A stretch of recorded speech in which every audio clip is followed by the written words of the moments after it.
with the last song, God Favored Me. God Favored Me, God Favored Me.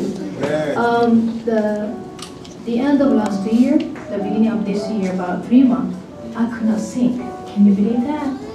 I was sick. Both my ears, I couldn't listen. My hearing level too low to talk.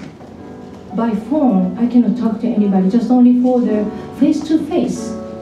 If the friends and family talk to me a lot, then I could talk. But by phone, in a restaurant, in the shopping center, it's a little noisy, right? So I couldn't talk. But God say, fear not. I am with you. Amen. That's right. Be not dismayed. Yes. I'm your God. God say, I will strengthen you. I will help you. I will uphold you with my righteous right hand. The verse, one night, midnight, I couldn't sleep because I was really scared.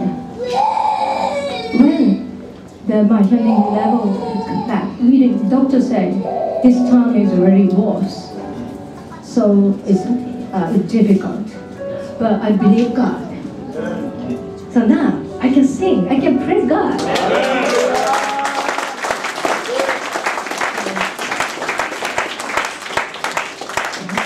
Thank God. So next song, God Favored Me. God Favored Me.